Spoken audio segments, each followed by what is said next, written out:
I celebrate myself and sing myself, and what I assume you shall assume, for every atom belonging to me is good, belongs to you. It was after we covered Dickinson, when I took American Lit and I was starting to really dive deep and enjoy the class, that I read that opening stanza to Walt Whitman's Song of Myself, which is part of his collected works under Leaves of Grass. And I'm not ashamed to say that when I read Song of Myself, it was a life changer. When I read Song of Myself, what the best way to explain it, it was as if I had been in a globe, a glass globe, that had paint all over it, that I was unaware that it was paint, that it was diffusing the light and very opaque and preventing me from seeing things clearly. And then when I sat down and just read that opening stanza, it was like someone had taken a paint scraper and scraped off a layer of paint from that globe that was encasing me. And then the light shone through, and as I continued to read, it was as if more and more paint was being scraped off. My tongue, every atom of my blood, formed from this soil, this air, born here of parents, born here from parents the same, their parents the same. I now 37 years old, in perfect health begin, hoping to cease not till death. And I read through Song of Myself, even though, as you know from your reading, it's a long poem. And that still wasn't enough, so I ran out to the nearest bookstore and picked up this copy of Leaves of Grass and just would go through and devour page after page, just sitting outside and just reveling in the words, experiencing really transcendent moments thanks to Walt Whitman and his writing. So when we talk about Walt Whitman, a good place to start is Emerson. If you remember from our readings in his essay Nature, that he said that our age is retrospective. It builds the sepulchres of the fathers. That Emerson was saying we need to have our own way of worship, our own way of living, and our own poetry. Whitman had read Emerson, and he took it upon himself to be this new poet of America. Now here's a really cool parallel between Dickinson and Whitman. Dickinson only published a handful of poems during her life, so she would write out her poems by hand and then stitch them together into little booklets, and that's how she published her poetry, right? So she just kept all those for herself and put them in a drawer. You know, she would go through and read them every so often. And then Whitman, when he wrote Song of Myself, he tried to get it published too, and he was also unsuccessful. So what he did is he opened up his own wallet and paid to have it published. Then he sent it to some book reviewers trying to generate some interest in his work, and they all hated it.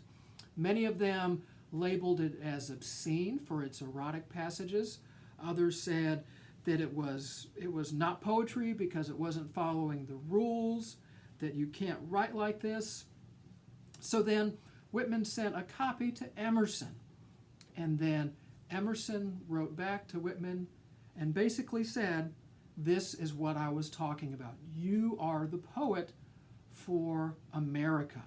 So that's a good way to think about Whitman. He's one of the transcendentalists, and there's so much that we could talk about in this one poem. Good place to start would be to talk about some of the inventions regarding poetry, one of the visions that Whitman brought to it. Just as with Dickinson, she brought the dash, the unusual capitalization, unusual and very unique word choice, punctuation and line breaks, right? So one of the things that we get with Walt Whitman is the extended line. Now, when you print out, of course, from our OER textbook, right, we get the lines, and it looks like a standard book, standard line of poem. It's even worse in a mass market like this where the lines are really compressed and short. But what Whitman wanted to do was he wanted to try to capture as best he could the rolling nature of American speech.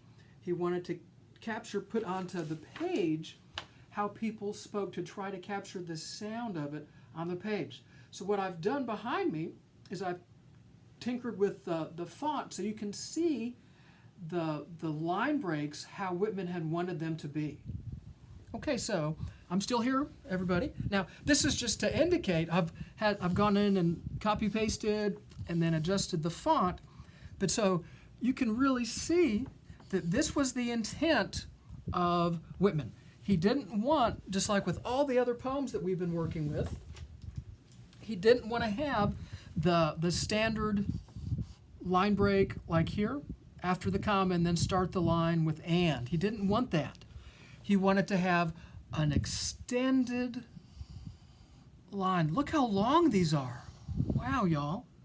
This is so amazing. Look at that. Wow. And this is one of the things that he was criticized for.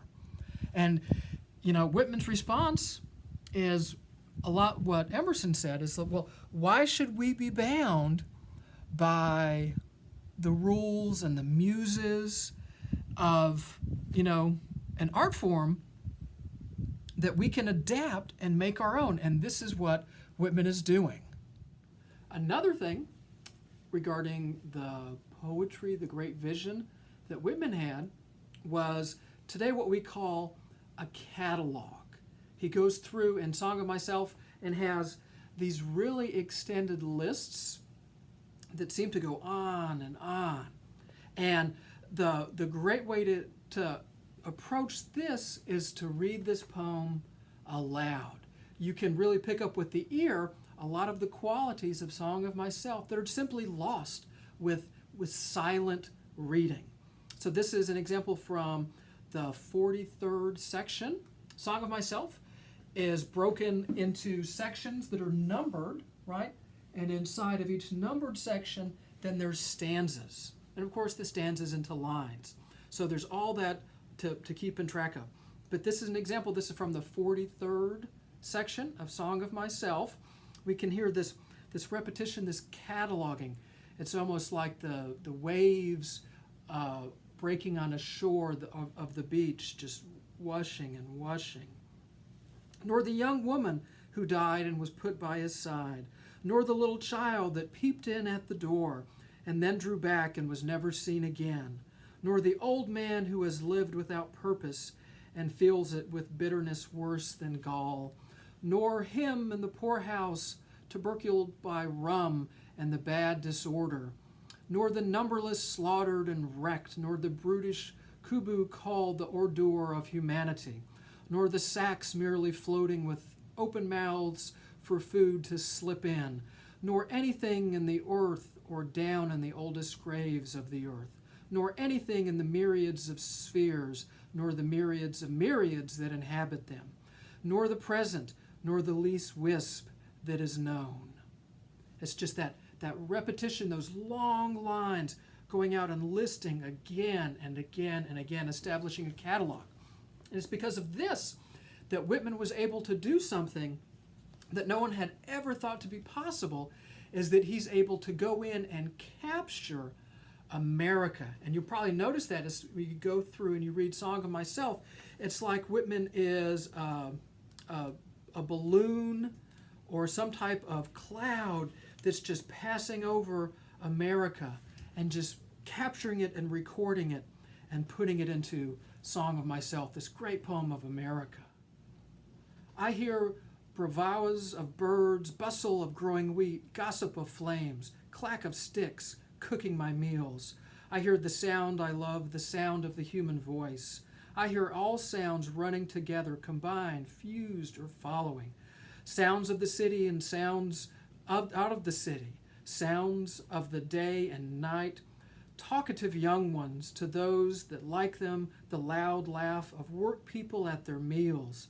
The angry bass of disjointed friendship, the faint tones of the sick. The judge with hands tight to the desk, his pallid lips pronouncing a death sentence. The heavey-ho of stevedores unloading ships by the wharves, the refrain of the anchor lifters.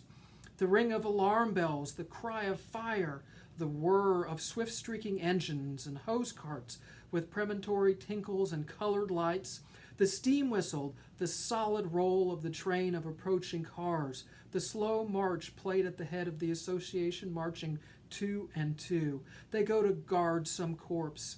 The flag tops are draped with black muslin. I hear the violoncello, 'tis the young man's heart's complaint. I hear the keyed cornet, it glides quickly in through my ears. It shakes mad sweet pangs through my belly and breast.